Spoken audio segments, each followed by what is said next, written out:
Welcome to Hari and Priya குட்டிஸ் channel.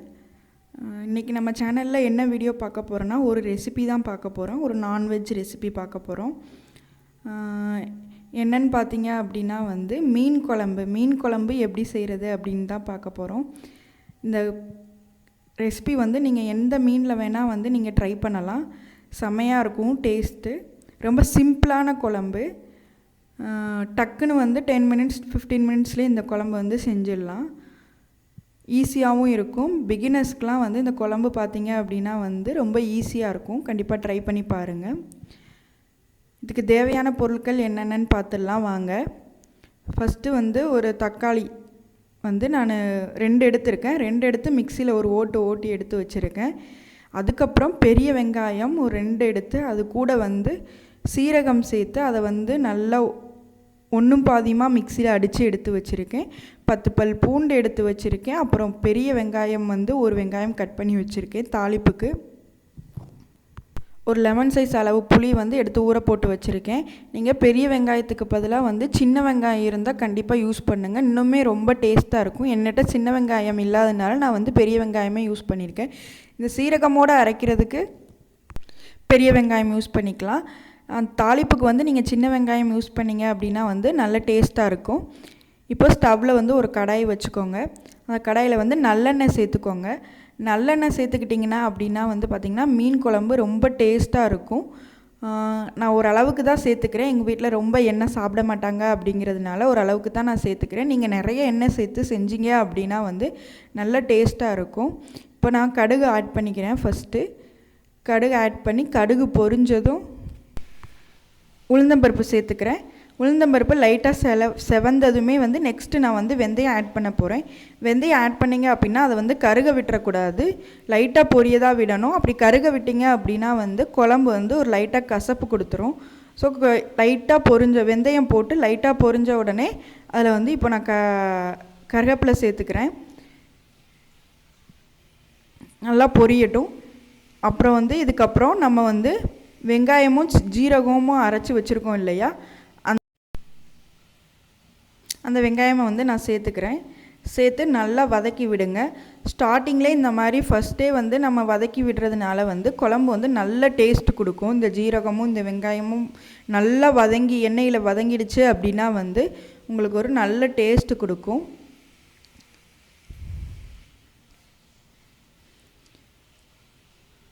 இதை வதக்கிக்கோங்க. நெக்ஸ்ட்டு பூண்டை ஆட் பண்ணுறேன். பூண்டையும் சேர்த்து நல்லா வதக்கிக்கோங்க.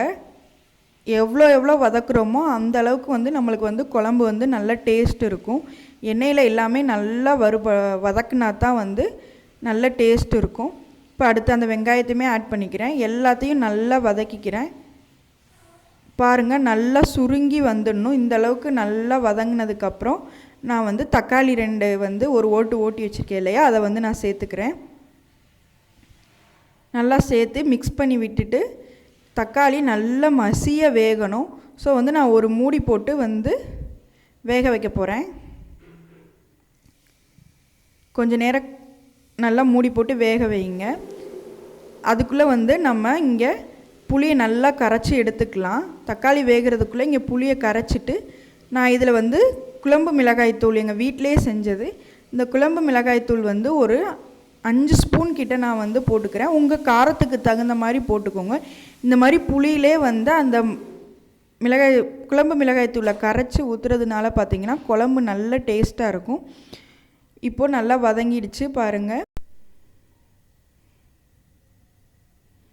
இந்த மாதிரி எல்லாமே ஒரு சேர வந்தோடனே நம்ம அந்த மிளகாய்த்தூளும் புளியும் கரைச்சி வச்சுருக்க அந்த தண்ணியை சேர்த்துக்கலாம்.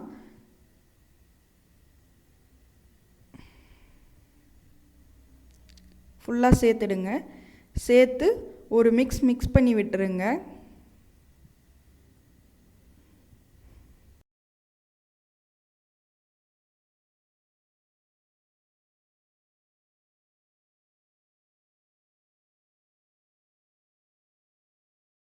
பாருங்கள், பார்க்கவே ரொம்ப சூப்பராக இருக்குது.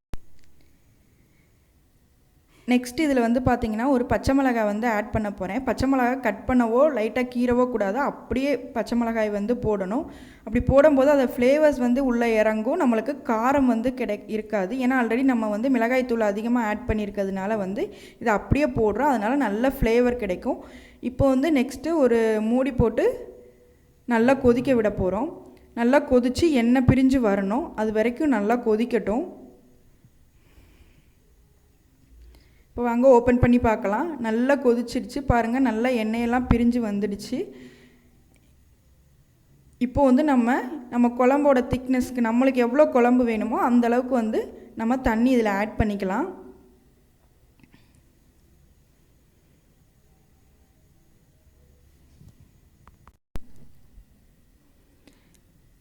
நல்லா தண்ணி ஊற்றி இது வந்து நல்லா கொதிக்க விடணும். நம்மளுக்கு தேவையான திக்னஸ் வரந்தட்டிக்கு கொதிக்க விடலாம். இப்போ ஒரு மூடி போட்டு நல்லா கொதிக்கட்டும். மூடி போட்டு மூடி வச்சிடுறேன்.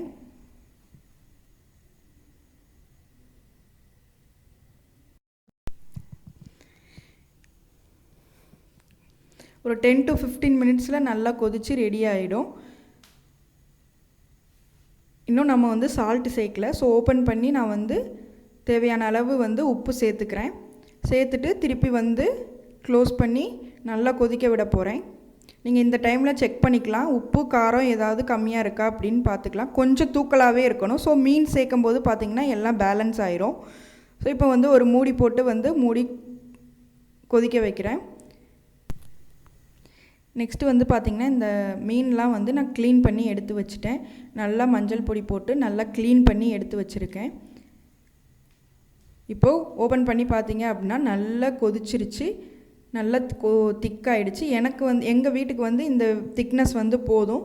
ஸோ நான் இதோடையே நெக்ஸ்ட்டு மீன் வந்து ஆட் பண்ண போகிறேன். உங்களுக்கு இன்னும் திக்காகணும் அப்படின்னா வந்து நீங்கள் இன்னும் கொஞ்சம் நேரம் கொதிக்க விட்டுட்டு அதுக்கப்புறமா வந்து நீங்கள் ஆட் பண்ணிக்கலாம். நான் வந்து இப்போது மீன் ஆட் பண்ணுறேன். எங்களுக்கு இந்த திக்னஸ் போதும். ஸோ இந்த டைம்லேயே நான் வந்து மீன் எல்லாமே ஆட் பண்ணுறேன்.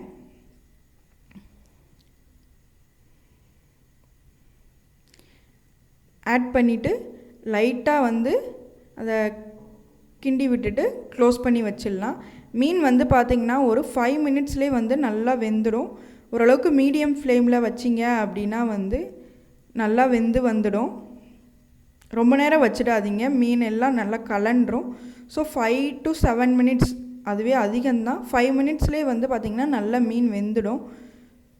பாருங்கள் நல்லா வெந்துடுச்சு. இப்போது குழம்பு வந்து ரெடி ஆயிடுச்சு. நெக்ஸ்ட்டு மல்லித்தலை தூவி நான் வந்து ஸ்டவ்வை ஆஃப் பண்ணிக்கிறேன். சுவையான மீன் குழம்பு ரெடி. நீங்களும் கண்டிப்பாக இந்த ரெசிபி ட்ரை பண்ணி பாருங்கள். பிகினர்ஸாக இருந்தீங்க அப்படின்னா வந்து கண்டிப்பாக இது வந்து ரொம்பவே ஈஸியாக இருக்கும். கண்டிப்பாக ட்ரை பண்ணி பாருங்கள். தேங்க்ஸ் ஃபார் வாட்சிங்.